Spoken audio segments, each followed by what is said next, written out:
Imagine a paradox so profound that the very elements required to build tomorrow's green utopia are carving out a living hell on Earth.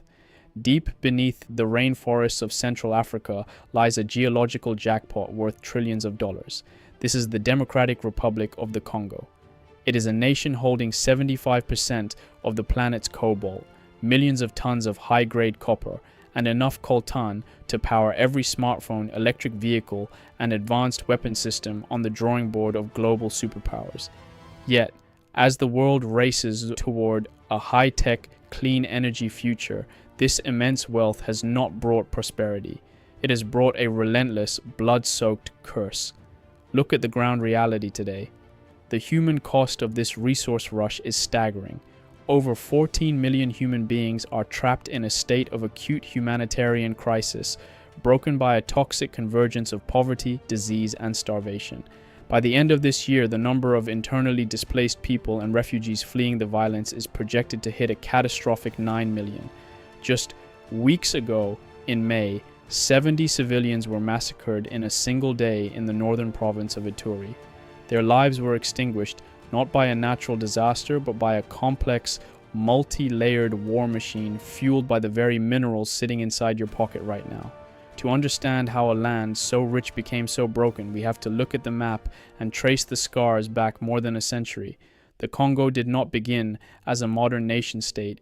It was founded as a corporate slave plantation. In 1885, King Leopold, the second of Belgium, claimed this vast territory not as a colony for his country, but as his own private property. He called it the Congo Free State, but it was anything but free. Leopold transformed the basin into an open-air extraction camp for rubber and ivory. To enforce production quotas, his private mercenary army, the Force Publique, instituted a regime of systematic terror. Communities were burned, and hands were severed as punishment for missed targets. This birthed the concept of the extractive state, a tragic political reality where government exists not to protect or serve its citizens, but to violently strip the land of its wealth for foreign consumption. Even when the Belgian state took official control in 1908, the underlying machinery remained unchanged. So when independence abruptly arrived in 1960, the Congo was structurally hollow. After 75 years of colonial plunder, the local population had been intentionally denied the higher education and administrative training needed to run a state. The vacuum exploded immediately.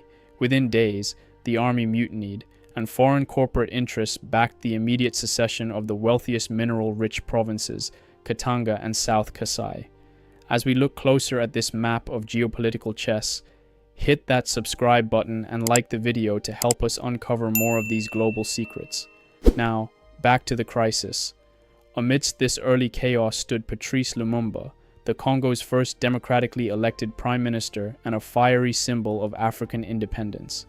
Lumumba wanted the Congo's wealth to belong to the Congolese, but this was the height of the Cold War. His determination to chart an independent path, combined with a desperate appeal to the Soviet Union for aid, sealed his fate.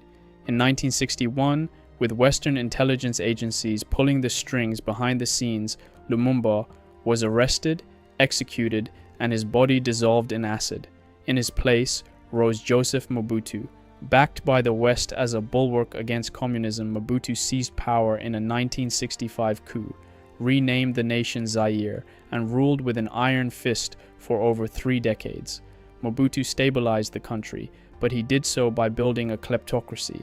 He systematically hollowed out public institutions and intentionally weakened the national army, ensuring that promotions were based on absolute loyalty rather than military competence. It was a strategy designed to prevent coups, but it left the country completely defenseless against the geopolitical tsunami brewing on its eastern border. That tsunami hit in 1994. The Rwandan genocide shattered the region. In a matter of months, over 800,000 Tutsis and moderate Hutus were slaughtered. When a Tutsi-led rebel army finally seized power in Kigali to stop the genocide, 2 million Hutus fled across the border into eastern Zaire. Nestled among these civilian refugees were tens of thousands of armed Hutu extremists and remnants of the genocidal army. They immediately established armed camps in the Congolese hills, using them as a launch pad to cross back into Rwanda and finish what they started. The Eastern Congo became an active launch pad for foreign wars. In 1996, Rwanda and Uganda launched a preemptive invasion of Zaire, backing a local rebel leader named Laurent Désiré Kabila. Mobutu's hollowed-out army crumbled in months. Kabila marched into Kinshasa, took the presidency, and restored the country's name to the Democratic Republic of the Congo. But the peace was an illusion. Within a year, Kabila turned on his Rwandan and Ugandan masters, ordering their troops out of the country. The retaliation was immediate, sparking the Second Congo War in 1998. This was not a local rebellion, it was a continental conflagration, often called Africa's World War. 9 African nations and dozens of irregular militias clashed across the Congolese jungle. Rwanda and Uganda deployed massive forces to overthrow Kabila, while Angola, Zimbabwe, and Namibia sent armies to defend him. When the official war ended, with a series of fragile peace treaties between 1999 and 2002, the underlying tensions were never resolved. Instead, the conflict mutated. Foreign armies officially withdrew, but they left behind armed proxies, fractured militias, and deep ethnic rivalries to guard their access to the mines. Today, the Eastern DRC is a fragmented battlefield carved up by over 100 armed groups. Among them, the M23 movement stands out as a highly disciplined, heavily armed rebel force led by Congolese Tutsis. The United Nations has explicitly stated that M23 receives direct military support and cross-border reinforcement from the Rwandan army, turning Eastern Congo into a proxy battleground. Rwanda denies this, citing its own security fears regarding the FDLR, a notorious Hutu militia operating in the Congo, founded by the very perpetrators of the 1994 Rwandan genocide. Further north, the ADF, a radical group originating from Uganda, has pledged allegiance to ISIS, bringing the black flag of global terrorism into the dense Congolese forest through brutal campaigns of civilian massacres.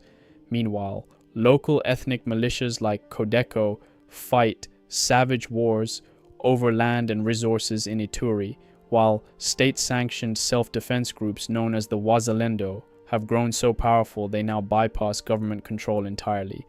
Every single one of these factions, regardless of their ideology, relies on the same lifeblood, the war economy of mineral smuggling.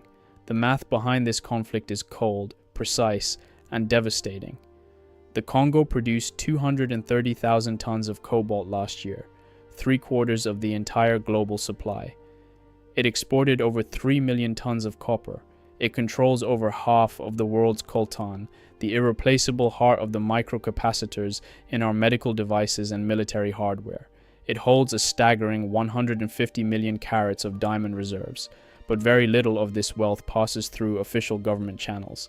Instead, artisanal gold and coltan are mined under the barrel of a gun by forced labor, smuggled across the porous eastern borders into neighboring countries, and laundered into the legitimate global supply chain. The gold that finances a massacre in Ituri is melted down, stamped with a corporate logo, and sold on the open market in global financial hubs. The global economy demands these minerals, and the chaos in the eastern Congo ensures they remain cheap. This leaves us with a chilling question.